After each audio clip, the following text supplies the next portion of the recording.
مدد حاصل کرو کس سے؟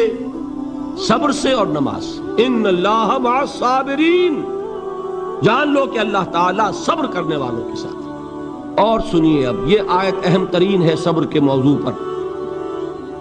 وَلَنَبْلُوَنَّكُمْ بِشَيْءٍ مِّنَ الْخَوْفِ وَالْجُوعِ وَنَقْصٍ مِّنَ الْأَمْوَالِ وَالْأَنفُسِ وَالثَّمَرَاتِ وَبَشِّرِ الصَّابِرِينَ، اور دیکھو ہم تمہیں آزمائیں گے۔ وَلَنَبْلُوَنَّكُمْ، ہم لازماً آزمائیں گے تمہیں، بِشَيْءٍ مِّنَ الْخَوْفِ، خوف کی کیفیت طاری کر کے، والجوع، بھوک، فقر اور فاقہ، ونقص من الاموال، مالی نقصان، والانفس، جانی نقصان، والثمرات، اور ثمرات، پھلوں اور میووں کا نقصان۔ میرے نزدیک یہاں پر ثمرات کا مفہوم ایک اور بھی ہے۔ ایک تو صاف تھا کھجور کی فصل تیار ہے، غزوہ تبوک جانے کا حکم مل گیا، کون اتارے گا؟ اور کھجور وقت پر اتری نہیں، برباد ہو جائے گی۔ یہ ہو رہا ہے نا میووں کا نقصان۔ اور میرے نزدیک یہاں یہ بھی ہے، بسا اوقات بہت سی محنتوں کا نتیجہ انسان دیکھتا ہے کہ ضائع چلا گیا، میں نے 10 سال محنت کی، حاصل کوئی نہیں نکلا۔ یہ ثمرات کیا ہے؟ محنتیں، محنتوں کے ثمرات کا ضیاع۔ کوشش آپ نے کی، قسمت کی خوبی دیکھی ہے، ٹوٹی کہاں کمن، 2-4 ہاتھ جب کے لبے بام رہ گئے۔ Be prepared.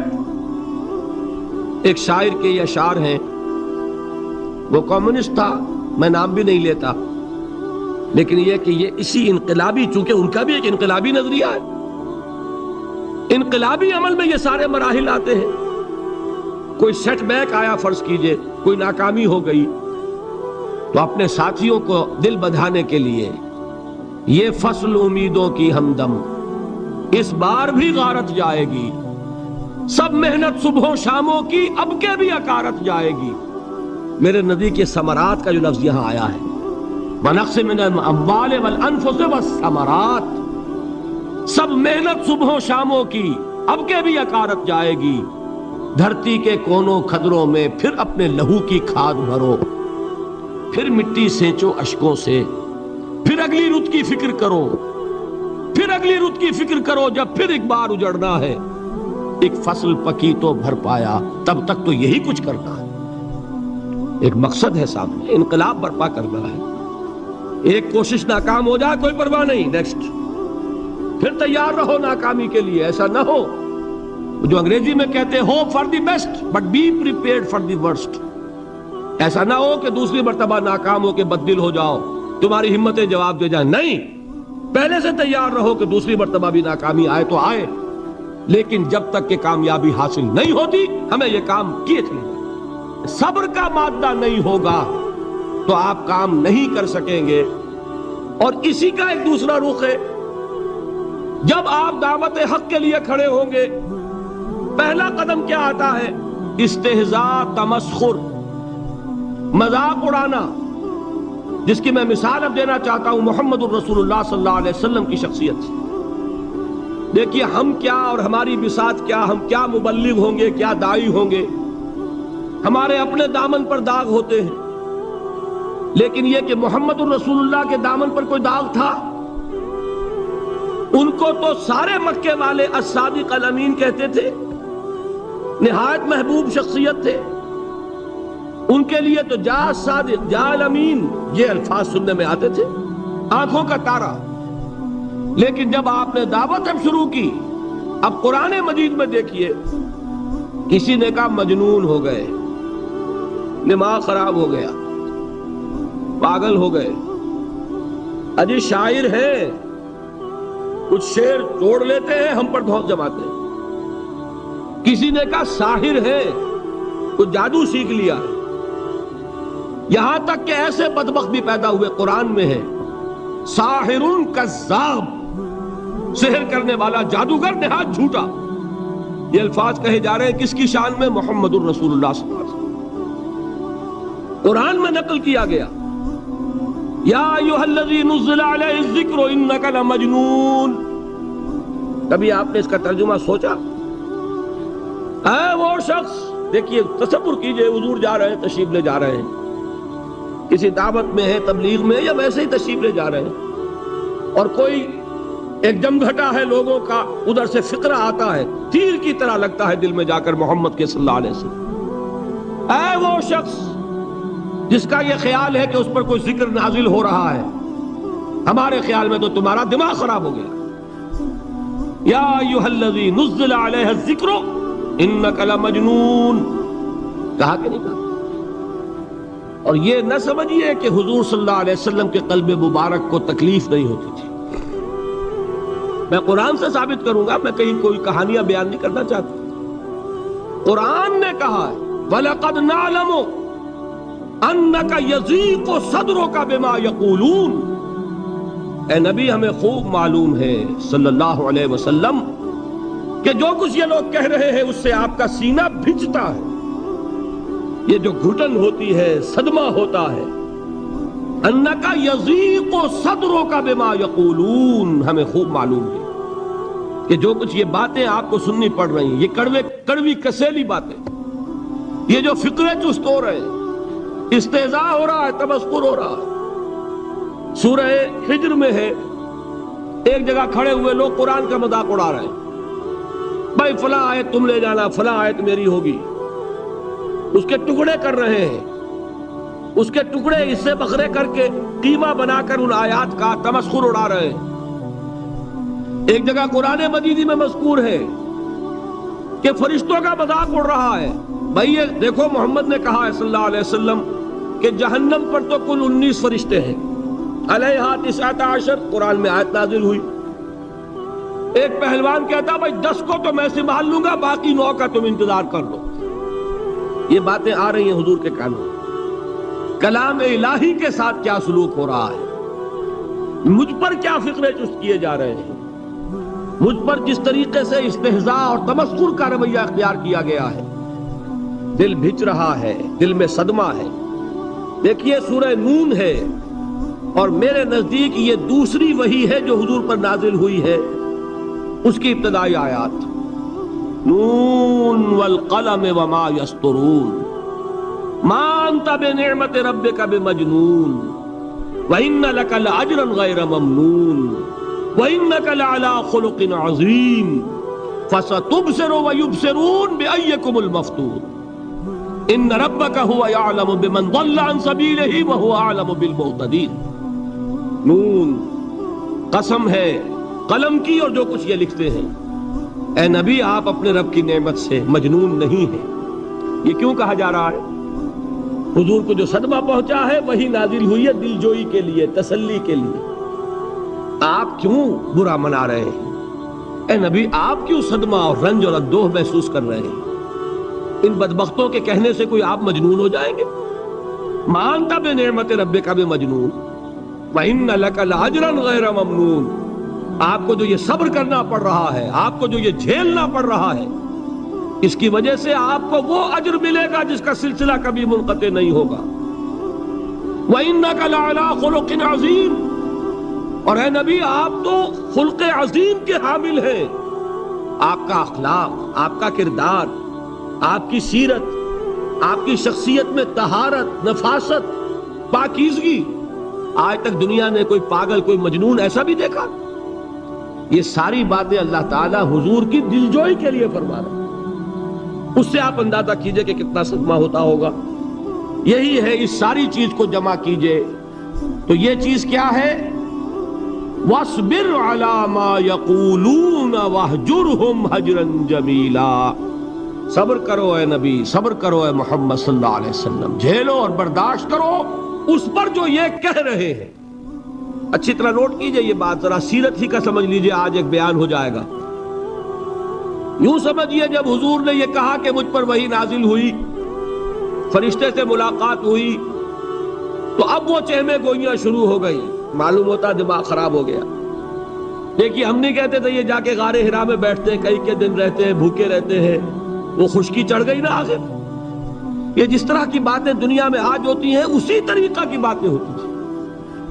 عتبہ ابن ربیعہ ایک مرتبہ آتا ہے، کیونکہ قریش کے بڑے لوگوں میں سے تھا، تو قریب آ کر بڑی اپنائیت کے ساتھ، بڑی شفقت کے ساتھ، بڑے بزرگانہ انداز میں کہتا ہے بھتیجے، حضور سے، بھتیجے اگر واقعی کسی بدروح کا سایہ ہو گیا ہے تم پر، وہ آسیب آ گیا ہے تو مجھے بتا دو، میرے بہت سے عاملوں سے تعلقات ہیں، میں کسی کو بلا کر یہ تمہاری بدروح دور کر دوں گا۔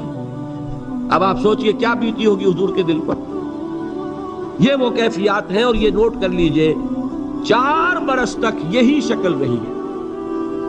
مخالفت اسی نوع سے ہوئی ہے جس کو کہتے ہیں فزیکل پرسیکیوشن، جسمانی تشدد، وہ پہلے 4 سال نہیں ہوا۔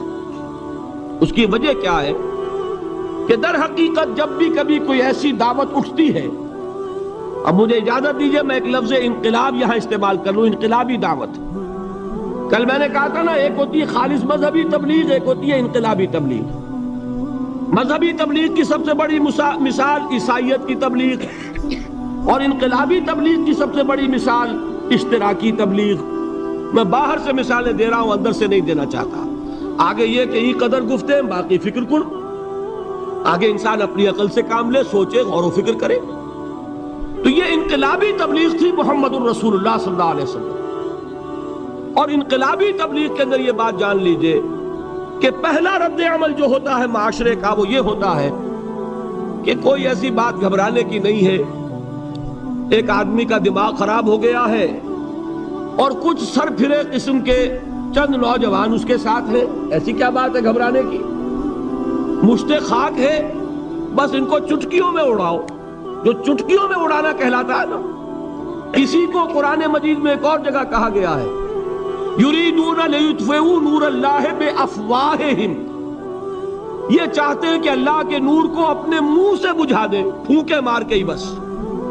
تو پہلا رد عمل جو ہوتا ہے ایک نظام کا، ایک کسی انقلابی دعوت کے خلاف، وہ رد عمل ہوتا ہے استہزاء، تمسخر، مذاق کرو، ان کو جس کو آپ انگریزی میں کہتے ہیں ڈی مورلائز کر دو، ان کی ہمتیں جو ہے وہ ٹوٹ جائیں، ان کو اس طریقے سے، اسی کا نام ہے آج کل کی اصطلاح میں کیریکٹر اسیسینیشن، ان کی شخصیتیں جو ہیں ان کو داغدار کر دو، ان کا اعتبار ختم کر دو، ان کا استہزاء کرو، تمسخر کرو۔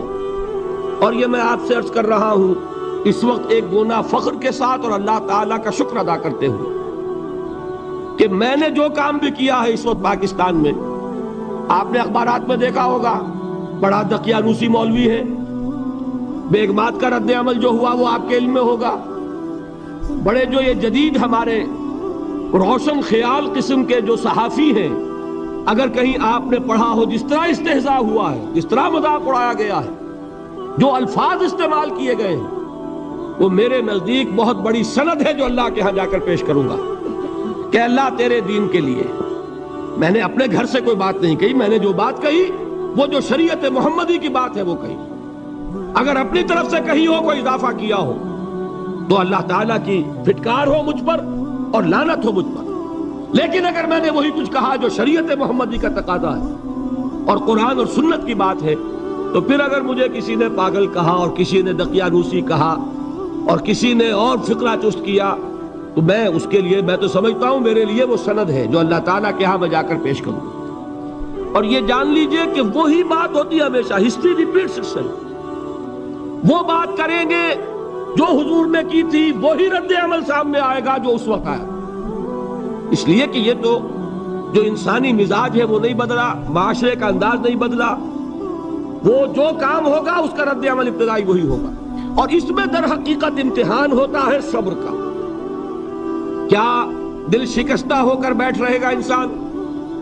ہمت جواب دے جائے گی، کمر ٹوٹ جائے گی، قوت ارادی اور عزیمت جو ہے مزمحل ہو جائے گی، پھونکوں سے چراغ بجھ جائے گا۔ یہ جو میں نے آیت آپ کو سنائی تھی، اس کا بڑی خوبصورت کے ساتھ ترجمہ کیا ہے مولانا ظفر علی خان نے کہ نور خدا ہے کفر کی حرکت پہ خندہ زن، پھونکوں سے یہ چراغ بجھایا نہ جائے گا۔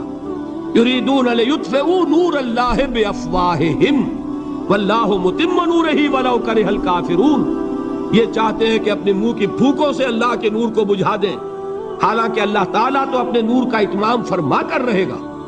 خواہ ان کافروں کو کتنا ہی ناگوار ہو۔ اس کی ترجمانی ہے نور خدا ہے کفر کی حرکت پہ خنددن، پھونکوں سے یہ چراغ بجھایا نہ جائے گا۔ بہرحال اس مرحلے پر میں نے آپ کو 2 صبر بتائے۔ صبر کس چیز سے؟ اپنا کیریئر دنیاوی جو بھی آپ حاصل کر سکتے تھے۔ ذہین آدمی ذہانت لگائے گا تو دین کی دعوت دے گا ایٹ دی انٹلیکچوئل لیول، اور یہ بات جان لیجئے کہ یہ چیز دنیا میں کسی کمائی کا ذریعہ نہیں بن سکتی، اسے قربانی دینی پڑے گی کیریئر کی، اپنے مفادات کی، تب کام کر سکے گا۔ عام آدمی وقت لگائے گا، صلاحیتیں صرف کرے گا، اپنی وہی اس وقت سے اور توانائی سے پیسہ بنا سکتا تھا۔ آج کل تو آپ کو معلوم ہے کہ بڑی سادی ہو گئی ہے یہ حساب کتاب کی بات، بہت سادہ۔ ایک انسکلڈ لیبرر کا 1 گھنٹہ برابر ہے اتنے روپے کے، ایک سکلڈ لیبرر کا 1 گھنٹہ برابر ہے اتنے روپے کے۔ آپ تو ہر چیز کاؤنٹ کر سکتے ہیں، میئر کر سکتے ہیں۔ جو شخص 1 گھنٹہ لگا رہا ہے اس نے کوئی پیسہ خرچ کیا ہے؟ اسی وقت کو لگا کر وہ پیسہ بنا تھا، اسی ذہانت اور صلاحیت سے وہ کوئی کمائی کرتا۔ ادھر لگایا تو وہ جو کمی ہو رہی ہے اس کو برداشت کرنا، اس کو جھیلنا اور خوش دلی سے برداشت کرنا، یہ سمجھنا کہ در حقیقت یہ سب کچھ کیا ہے کہ اللہ تعالیٰ کے ہاں اس کا اجر و ثواب ملے گا۔ یہ صبر کا ایک رخ، اور استہزاء ہو، تمسخر ہو، مذاق اڑے، فقرے چست ہو، دقیانوسی کہا جائے، ریئیکشنری کہا جائے، یہ بڑے ریئیکشنری ہے، یہ بڑے پچھلے زمانے کے لوگ ہیں، اگلے وقتوں کے ہیں یہ لوگ، انہیں کچھ نہ کہو۔ جو کہا جائے سنو، وَاصْبِرْ عَلَى مَا يَقُولُونَ وَاهْجُرْهُمْ هَجْرًا جَمِيلًا، اور صبر کیجئے محمد صلی اللہ علیہ وسلم۔ دیکھیے کوئی پہلو ایسا نہیں ہے جس میں ہمیں ہدایت قرآن مجید سے اور سیرت محمد صلی اللہ علیہ وسلم سے مل نہ جائے۔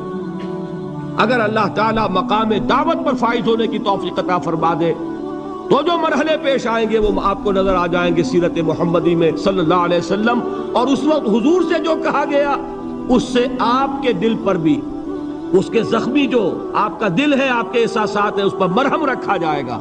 وَلَقَدْ نَعْلَمُ أَنَّكَ يَضِيقُ صَدْرُكَ بِمَا يَقُولُونَ، ہمیں خوب معلوم ہے کہ جو کچھ آج تمہیں سننا پڑ رہا ہے اس سے تمہارا سینہ بھجتا ہے، تمہیں رنج اور صدمہ ہوتا ہے، لیکن وَاصْبِرْ عَلَى مَا يَقُولُونَ، جو کچھ یہ کہہ رہے ہیں اس پر صبر کیجئے، اس کو جھیلیے اور برداشت کیجئے۔ کہ عادت پڑے گی، پھر معاشرے کی درستی کے لیے ضروری ہے کہ بدلا ہو۔ ایک تھپڑ اس نے لگایا ہے تو تھپڑ اس کے لگے تو اس کے بھی 14 طبق روشن ہو، تاکہ کسی اور کو تھپڑ مارنے کی جرت اس میں نہ ہو۔ یہ صحیح ہے کہ معاشرے کی درستی اسی میں، لیکن جو دعوت کا معاملہ ہے بالکل جدا ہے، اس کے قانون اور ہے۔ حضرت مسیح کے الفاظ کیا تھے یا نہیں، بہرحال انجیل میں یہ ہے، اور میں جو بات عرض کر رہا ہوں وہ یہ ہے کہ وہ بالکل صحیح ہے۔ مقام دعوت کے دوران یہی طرز عمل صحیح ہے، اور یہی طرز عمل محمد رسول اللہ نے صلی اللہ علیہ وسلم اپنے ساتھیوں کو تلقین فرمایا۔ وہ کیا ہے؟ وہ الفاظ جو ہے انجیل کے وہ یہ ہے کہ اگر کوئی تمہارے داہنے گال پر تھپڑ مارے بایاں بھی پیش کر دو، اگر کوئی تمہارا چغا لینا چاہے نالش کر کے تو تم اس کو کرتا بھی اتار کے دے دو، اگر کوئی تمہیں بیگار میں 1 کوس لے کے جانا چاہے تم 2 کوس اس کے ساتھ جاؤ۔ اس پر کہا گیا کہ یہ بڑی غیر فطری تعلیم ہے، یقیناً قانون کے اعتبار سے غیر فطری ہے، دعوت کے اعتبار سے یہ لازمی ہے۔ یہی دعوت کا یہی قانون ہے جو 12 برس تک مکے میں محمد الرسول اللہ نے نافذ کیا۔ صحابہ کو کیا حکم تھا؟ تمہیں کتنا ہی مارا جائے تم جواب میں کوئی کارروائی نہیں کر سکتے۔ نو ریزسٹنس، نو ریٹیلیشن۔ ریزسٹنس تو ہے، پیسو ریزسٹنس۔ ریزسٹنس کیا ہے؟ کہ پیچھے مت ہٹنا۔ وہ سارا دباؤ کیوں دے رہے تھے کہ تم اپنا تعلق منقطع کرو محمد سے صلی اللہ علیہ وسلم، تم توحید کو چھوڑو، اپنے آبائی دین میں آؤ۔ اسی کے لیے پریشرائز کر رہے تھے نا۔ حضرت بلال کو مار رہا ہے امیہ ابن خلف، حضرت خباب بن الارت رضی اللہ تعالی عنہ کو دہتے ہوئے انگارے زمین میں بچھا کر اور اس کے اوپر ننگی پیٹھ لٹا دیا گیا۔ آپ ذرا تصور کیجئے، ایک شخص دیکھ رہا ہے کہ دہکتے ہوئے انگارے بچھائے جا رہے ہیں، یہ میرے لیے تیار کیے جا رہے ہیں، اور پھر حکم دیا جاتا ہے کرتا اتار دو، کرتا اتار دیتا ہے، لیٹ جاؤ، لیٹ جاتا ہے۔ کیوں؟ بڑی غیر فطری بات ہے یہ تو، اسے ہاتھ پاؤں مارنے چاہیے۔ ایک آدمی ڈیسپریٹ ہو جائے تو آپ کو معلوم ہے اس کے اندر طاقت بہت آ جاتی ہے، اسے نظر آ رہا ہو کہ مجھے تو بھون دیں گے، کباب بنا دیں گے، تو اگر اسے اجازت ہو 2-4 کو مار کر مرے گا، اجازت نہیں۔ محمد نے ہاتھ باندھ دیے صلی اللہ علیہ وسلم، تمہیں اجازت نہیں ہاتھ اٹھانے کی۔ یہ بعد میں سورہ نساء میں یہ الفاظ نازل ہوئے کہ اے مسلمانوں، ایک زمانہ یہ تھا کہ تمہیں حکم تھا کفو ایدیکم، اپنے ہاتھ بندھے رکھو، you are not allowed to retaliate, ڈٹے رہو، جمے رہو، کھڑے رہو، صبر کرو، جھیلو، برداشت کرو، پیچھے نہ ہٹنا، نہ محمد کے دامن کو چھوڑنا صلی اللہ علیہ وسلم، نہ توحید کا دامن چھوڑنا، لیکن ہاتھ اٹھانے کی اجازت نہیں۔ بتائیے کہاں گیا قانون؟ قانون تو یہ ہے کہ بدلہ لو، لیکن وہ قانون تو اس وقت نافذ ہوگا جب انقلاب آ جائے گا، اسلامی حکومت قائم ہو جائے گی، تب آئے گا نا قانون۔ ابھی مرحلہ ہے انقلابی عمل کا، ابھی تو انقلاب لانا ہے، اسلامی حکومت قائم کرنی ہے۔ اس پروسیس کے تقاضے کچھ اور ہیں۔ اس میں جو پہلا مرحلہ ہے وہ پیسو ریزسٹنس کا ہے، صبر۔ یہی وجہ ہے، دیکھیے مکی صورتوں میں خود نبی اکرم صلی اللہ علیہ وسلم کو اتنے مختلف پیرایوں میں صبر کا حکم دیا گیا۔ کچھ مثالیں میں دے چکا ہوں، وَلِرَبِّكَ فَاصْبِرْ، اسی طریقے سے وَاصْبِرْ كَمَا صَبَرَ أُولُو الْعَزْمِ مِنَ الرُّسُلِ، اے نبی صبر کیجئے جیسے کہ صبر کیا ہمارے اولو العزم رسولوں نے۔ وَاصْبِرْ وَمَا صَبْرُكَ إِلَّا بِاللَّهِ، اے نبی صبر کیجئے، اور آپ کا صبر تو اللہ ہی کے سہارے ہے۔ وَاصْبِرْ لِحُکْمِ رَبِّكَ، یہ سورہ نون جس کی ابتدائی آیات میں نے آپ کو سنائی، نون والقلم وما یسطرون ما انت بنعمت ربک بمجنون، اس کا اختتام کیا ہوتا ہے؟ وَاصْبِرْ لِحُکْمِ رَبِّكَ وَلَا تَكُنْ كَصَاحِبِ الْحُوتِ إِذْ نَادَىٰ وَهُوَ مَكْظُومٌ، اے نبی صبر کیجئے اپنے رب کے فیصلے کا، انتظار کیجئے، اور اس مچھلی والے کے مانند نہ ہو جائیے۔ مچھلی والا کون؟ حضرت یونس علیہ السلام۔ مچھلی والے نے اپنے دینی حمیت اور غیرت جو تھی اس کی وجہ سے اللہ کے حکم کا انتظار نہیں کیا، اپنی قوم کو چھوڑ کر چل دی۔ نبی کا، رسول کا یہ معاملہ ہوتا ہے، جیسے کہ آپ کو معلوم ہے کوئی افسر ہے کسی حکومت کا، وہ اپنی پلیس آف ڈیوٹی کو نہیں چھوڑ سکتا، he must stick to his place of duty۔ بڑے افسرز کے لیے تو یہ بہت بہت اہم بات ہے۔ تو اے رسول، جہاں آپ کو ہم نے تعینات کیا ہے آپ وہاں سے ہل نہیں سکتے کہ ذرا مخالفت ہوئی، لوگوں نے فکرے تست کیے اور آپ کہیں اور چل دیے، دفعہ ہو، یہ بات نہیں سننا چاہتے، میں کسی اور کو سناؤں گا، ہو سکتا ہے نا؟ ہم تو کرتے ہیں نا یہ، اس لیے کہ ہمیں تو اللہ نے کہیں تعینات تو نہیں کیا نا۔ اگر ایک جگہ کے لوگ بات نہیں سنتے، چلو بھائی ہم کہیں اور جائیں گے، وہاں بات سنائیں گے۔ لیکن رسول کا معاملہ ہوتا ہے جو اس کی پلیس آف اپوائنٹمنٹ ہے، he cannot leave his place without the express permission of Allah سبحانہ وتعالی۔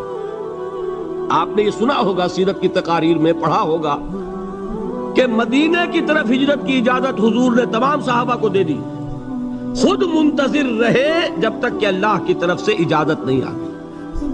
حضرت ابوبکر پوچھتے رہتے تھے حضور اجازت آ گئی کہ نہیں؟ نہیں ابھی نہیں آئی۔ حضور اذن آ گیا؟ نہیں آیا، ابھی نہیں آیا۔ حبشہ کی طرف سب کو بھیج دیا، اجازت دے دی جو جانا چاہے چلا جائے۔ حضور کی صاحبزادی جو حضرت عثمان کے نکاح میں تھی وہ بھی ہجرت کر رہی، لیکن حضور تو نہیں گئے۔ رسول نہیں چھوڑ سکتا اپنی جگہ کو، یہاں تک کہ تمام تقریباً صحابہ چلے گئے، حضور رہ گئے، حضرت ابوبکر رہ گئے، حضرت علی رہ گئے، اور حضرت ابوبکر پوچھ رہے ہیں بار بار اجازت آئی یا نہیں؟ نہیں ابھی نہیں آئی۔ حضرت عائشہ نے واقعہ بیان کیا کہ ایک روز اچانک دوپہر کے وقت ہم نے دیکھا کہ حضور نے اپنے پورے جسم کو ڈھانپا ہوا ہے، چہرے کو بھی کپڑے میں ڈھانکا ہوا ہے اور تشریف لا رہے ہیں۔ یہ اس میں تعجب کی بات یہ کہ عرب میں آج بھی آپ کو معلوم ہے کہ یہ چیز جو ہے ان کی روایات کے خلاف ہے کہ دوپہر کے وقت کوئی کسی سے ملنے جائے. یہ وقت جو ہے قیلولے کا ہے، آرام کا ہے. آج کل وہ عصر اور ظہر کے مابین کا وقفہ، تو این ٹھیک دوپہر کے وقت تشریف لائے حضور. آپ نے آ کے حضرت ابو بکر سے فرمایا کہ اجازت آ گئی ہے. اس میں ایک قصہ تھوڑا سا اور بتا دوں، بہت دلچسپ ہے اور بہت ہمارے لیے سبق آموز ہے. حضرت ابو بکر نے بہت خوش ہو کر ایک بات کہی، حضور میں نے 2 اونٹنیاں تیار کی ہوئی ہیں. یعنی اب آپ وہ تو سوچتے تھے نا شاباش ملے گی کہ میں نے تیاری کی ہوئی ہے. میں نے 2 اونٹنیوں کو خوب کھلا پلا کے فربا کیا ہوا ہے، بڑی توانا ہے تاکہ ہم تیزی کے ساتھ سفر کر سکیں. حضور نے توقف کیا، فرمایا ہاں ٹھیک ہے، 1 اونٹنی میں استعمال کروں گا لیکن میں اس کی قیمت ادا کروں گا. حضرت ابو بکر کی آنکھوں میں آنسو آ گئے. روتے ہوئے کہا حضور مجھ سے یہ مغایرت، کیا یہ جان اور مال کسی اور کے لیے ہے؟ آپ مجھ سے بھی کہہ رہے ہیں میری اونٹنی جو ہے وہ بھی بلا معاوضہ آپ قبول نہیں فرما رہے. یہ ہے محمد الرسول اللہ کی غیرت اور حمیت کا معاملہ. ہمارا معاملہ جو ہے دین کی دعوت و تبلیغ کے اعتبار سے بالکل کچھ مختلف بنا ہوا ہے. اسی لیے وہ عزت نہیں، وہ وقار نہیں. یہاں یہ حال ہے کہ حضور کے خسر ہیں، جان نثار ہیں، یار غار ہیں، سب کچھ ہیں، لیکن وہاں بھی یہ معاملہ ہے کہ ٹھیک ہے اونٹنی کی میں قیمت ادا کروں. بہرحال میں جو عرض کر رہا تھا وہ یہ ہے کہ چونکہ رسول کو اجازت نہیں تو فرمایا گیا وَاصْبِرْ لِحُکْمِ رَبِّكَ وَلَا تَكُنْ كَصَاحِبِ الْحُوتِ. دیکھنا وہ جو یونس علیہ السلام جو انہوں نے کیا تھا، اجازت آئے بغیر وہ اپنی قوم کو چھوڑ کر کسی اور وجہ سے نہیں گئے تھے دین کی حمیت اور غیرت کی وجہ سے. یہ بدبخت بات سننے کو تیار نہیں ہے تو دفع ہو، میں کہیں اور جا کر اللہ کی بات کہیں سناؤں گا، لیکن اجازت کے بغیر نہیں جا سکتے. یہی وجہ ہے کہ پکڑ ہوئی، گرفت ہوئی اور مچھلی کے پیٹ میں رہے. وہاں وہ لا الہ الا انت سبحانک انی کنت من الظالمین، اور وہاں سے پھر اللہ تعالیٰ نے نجات دی، مچھلی نے انہیں اگل دیا ساحل کے اوپر. یہ ایک لمبی بات ہے. تو یہاں حضور سے کیا کہا گیا؟ صبر کی. اب دیکھیے ایک بات عجیب ہے، یہ ربط اپنے ذہن میں رکھیے. اللہ تو صبر کی تلقین کر رہا ہے اپنے رسول کو، اور رسول یہی تلقین کر رہے ہیں اپنے صحابہ کو. صبر کرو، جھیلو، برداشت کرو، ہاتھ مت اٹھانا، کوئی جوابی کارروائی نہیں ہوگی، بلکہ اپنے اوپر جھیلو جو کچھ جھیلنا ہے، ڈٹے رہو، پیچھے مت ہٹنا، یہ صبر ہے. لیکن ہاتھ اٹھانے کی اجازت نہیں. چنانچہ اب ذرا چشم تصور سے دیکھیے، ابو جہل اس نے جو بدترین روش اختیار کی، وہ ایک خاندان تھا حضرت یاسر، ان کی اہلیہ حضرت سمیہ، اور ان کے فرزند حضرت عمار رضی اللہ تعالی عنہم. یہ غلام نہیں تھے. حضرت سمیہ تو کنیز تھیں، لیکن یاسر غلام نہیں تھے. ان کی کہانی یہ ہے، واقعہ یہ ہے کہ یہ بہت نیک آدمی تھے. یاسر یمن کے باشندے. انہیں کو خواب میں بشارت ہوئی کہ نبی کا ظہور ہونے والا ہے مکے میں، جاؤ شاید ان کے قدموں تک پہنچ جاؤ. جیسے حضرت سلمان فارسی کی بات میں نے آپ کو بتائی، وہ تو خواب کی بشارت نہیں تھی، وہ ان کے غور و فکر کا معاملہ تھا. انہوں نے وہ جو آگ کی پوجا پاٹ ہے اس کو چھوڑا اور سفر کیا، اور پھر انہیں خبر دی ایک راہب نے کہ کھجوروں کی سرزمین میں آخری نبی کا ظہور ہونے والا ہے، جاؤ شاید قسمت یابی کرے. انہیں خواب آیا تھا. یہ یمن سے ترک وطن کر کے مکے آ گئے. ابو جہل کا ایک چچا تھا، بہت شریف النفس انسان، اس کے ساتھ معاہدہ کیا حلیف بن کر، اور وہ مکے میں رہنے لگے. اس لیے کہ یہ نوٹ کر لیجئے، مکہ اس وقت ایک قبیلے کا شہر تھا، صرف قریش.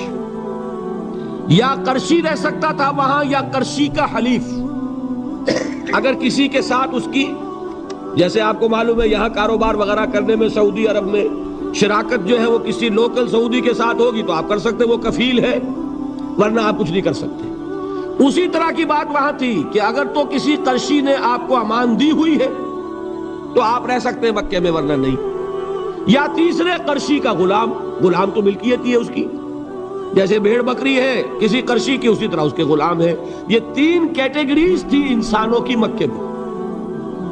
اسی کو نوٹ کیجئے کہ جو بیچارے غلام تھے وہ سب سے زیادہ ستائے گئے، اس لیے کہ غلاموں کے تو حقوق ہی کوئی نہیں تھے.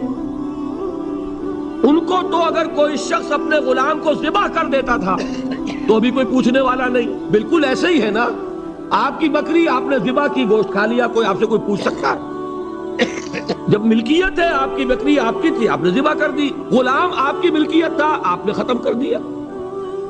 کوئی اس میں جرم نہیں، کوئی باس پرس نہیں. یہ تھا حال غلاموں کا. بلال غلام تھے، ابو فقی غلام تھے، زنیرہ ایک کنیز تھی. ان کو جو ماریں پڑی ہیں اس کا آپ کو معلوم ہے. حضرت بلال کے ساتھ جو کچھ امیہ ابن خلف نے کیا، کہ جس طریقے سے کہ حیوانوں کی لاشیں جو ہے کھینچ کر گھسیٹ کر لے جائی جاتی ہیں، ان کی گردن میں رسی ڈال کر گھسیٹتے، اسی طریقے سے حضرت بلال کے گردن میں رسی ڈال کر ٹھیک دوپہر کے وقت مکے کی سنگلاخ گلیوں کے اندر گھسیٹا جاتا تھا. نیچے زمین جل رہی ہے توے کی طرح، اور ویسا بھی ہوتا تھا کہ چت لٹا دیا، اوپر سے وہ آگ مکے کا کہ سورج جو ہے ذرا نوٹ کیجئے، آگ برسا رہا، نیچے زمین توے کی طرح جل رہی، اور ایک بھاری سل بھی لا کر جو ہے سر پر رکھ دی، چھاتی پر رکھ دی گئی ہے کہ آواز نہیں نکل رہی، جھاگ نکل رہے منہ سے. لیکن اس حال میں بھی احد احد احد، ایک ایک اللہ، قل هو اللہ احد، الفاظ نکل رہے. یہ ہے وہ صبر، یہ ہے وہ صبر. صبر علی الابتلاء، صبر علی الایذاء. یہ ابتلاء اور ایذاء پر صبر ہے. جھیلو، برداشت کرو، اس توحید پر قائم رہو، محمد کی رسالت کے اقرار کرتے رہو صلی اللہ علیہ وسلم، لیکن ہاتھ نہیں اٹھانا. اب میں آپ کو بتا رہا تھا یہ تو غلام تھے، یہ جو تھے یاسر، یہ حلیف تھے، غلام تو نہیں تھے نا. البتہ وہ ابو جہل کے چچا کی کنیز تھی یہ سمیہ، انہوں نے اجازت لے کر ان سے نکاح کر لیا. یہ تو کنیز رہیں گی. بیٹا جو ہوا وہ بھی ایک طرح سے جب کنیز زیادہ ہے تو غلام ہو گیا، عمار ابن یاسر. وہ جو شخص تھا بہت شریف النفس ابو جہل کا چچا، وہ مر گیا. اب ابو جہل جو ہے اس خاندان کا سربراہ ہے، لہذا یہ تینوں جو افراد ہیں وہ اس کے رحم و کرم پر ہیں. یاسر کو بھی پروٹیکشن اگر ہے تو ابو جہل کی ہے، ابو جہل جو چاہے کرے، اور سمیہ تو کنیز ہے ہی، اس کا تو کوئی حق ہے ہی نہیں، جو چاہے کرے. اور عمار ان دونوں کا بیٹا ہے، لہذا بدترین معاملہ کیا ابو جہل نے ان 3 افراد کے ساتھ. حضرت سمیہ کے ساتھ جو کچھ کیا گیا ہے آپ اس کا تصور نہیں کر سکتے. بالآخر جو شہید کیا ہے حضرت سمیہ کو، ایذائیں دے دے کے، سسکا سسکا کے، ان کے جسم کے نازک حصوں کو جلا کے، داغ دے کر. کہتا کیا تھا؟ ایک دفعہ کہہ دو کہ میرا جو یہ بت ہے یہ بھی الہ ہے، مان لو، میں چھوڑ دوں گا. تنگ آ گیا، کسی طریقے سے ایک دفعہ کہہ دو پھر میں چھوڑ دوں گا. لیکن یہ میاں بیوی حضرت یاسر اور حضرت سمیہ رضی اللہ تعالی عنہما، یہ ہے ثبات، یہ ہے صبر، یہ ہے استقلال. ایک مرتبہ بھی کہنے کے لیے تیار نہیں، جو چاہو کر لو، اب ہم تو اس سے پیچھے نہیں ہٹیں. تنگ آ کر اس نے حضرت سمیہ کی تو شرمگاہ میں برچھا مارا اور شہید کیا. حضرت یاسر کے بارے میں ایک روایت یہ ہے، ستا ستا کے، تنگ کر کر کے، آخر کار جو ختم کیا، انہیں شہید کیا کس طرح؟ 4 سانڈ اونٹ جوان، ان سے رسے باندھے، ایک رسے سے ایک بازو باندھا، دوسرے سے دوسرا بازو باندھا، تیسرے سے ایک ٹانگ باندھی، چوتھے سے دوسری ٹانگ باندھی، اور چاروں کو دوڑایا ہے کہ جسم کے پرختے ہوں گے. اس حال میں کیا ہو رہا تھا وہ میں بتا رہا ہوں کہ اللہ تو تاکید کر رہا ہے اپنے نبی کو، اصبر وَلِرَبِّكَ فَاصْبِرْ وَاصْبِرْ عَلَى مَا يَقُولُونَ وَاصْبِرْ وَمَا صَبْرُكَ إِلَّا بِاللَّهِ وَاصْبِرْ لِحُكْمِ رَبِّكَ وَلَا تَكُنْ كَصَاحِبِ الْحُوتِ. اس وقت سامنے سے حضور گزرتے تھے جبکہ آل یاسر کے ساتھ یہ معاملہ ہو رہا ہے. کیا فرماتے تھے؟ اصبروا یا آل یاسر فإن موعدکم الجنہ. اے یاسر کے گھر والوں صبر کرو، جھیلو، اس لیے کہ تمہارے وعدے کی جگہ جنت ہے. اللہ تعالیٰ ادھر آنکھ بند ہوگی ادھر جنت میں تمہارا داخلہ ہو جائے گا. یہ ہے تواصوا بالصبر والعصر ان الانسان لفی خسر. یہ تواصوا بالصبر پر کون عمل کر رہا ہے؟ محمد الرسول اللہ صلی اللہ علیہ وسلم. اس میں بھی ایک بات ہے، وہ بھی سمجھ لیجئے، دین میں جہاں عظیمت ہے رخصت کا پہلو بھی ہے. یہ جو نوجوان تھے، یہ بوڑھے والدین کا تو وہ مقام ہے، یہ رتبہ بلند ملا جس کو مل گیا. ہر مدعی کے واسطے دار و رسن کہاں؟ حضرت سمیہ اور حضرت یاسر. نوٹ کیجئے، میں ایک اعتبار سے کہا کرتا ہوں سید الشہداء یہ بنے کہ نہیں بنے، ان کو جو فوقیت حاصل ہوئی، الفضل للمتقدمین، سب سے پہلی جان دینے والی یہ خاتون اور سب سے پہلی جان دینے والا اللہ کے لیے، توحید کے لیے، محمد کی رسالت کے لیے صلی اللہ علیہ وسلم. دے تو بھی محمد کی صداقت کی گواہی. یہ صداقت کی گواہی دیتے ہوئے انہوں نے اپنی جانیں دے دی. لیکن جو نوجوان عمار ہے اس نے رخصت کی راہ اختیار کی، جھیلا نہیں گیا، برداشت نہیں ہو سکا. ایک مرتبہ کلمہ کفر زبان سے نکال دیا، ابو جہل نے چھوڑ دیا. لیکن اب پشیمانی طاری ہوئی ہے، میں کیا کر بیٹھا. اس کے بعد انہوں نے اپنے آپ کو ایک ستون سے باندھ لیا کہ حضور ہی آ کر مجھے اگر یہاں سے کھولیں گے تو میں کھلوں گا، ورنہ میں یہی اپنے آپ کو ہلاک کر دوں گا، مجھ سے کیا ہو گیا. حضور خود تشریف لائے، دست مبارک سے کھولا، کہا کہ یہ بھی دین میں اجازت ہے، کلمہ کفر کہہ کر جان بچا لینے کی اجازت ہے.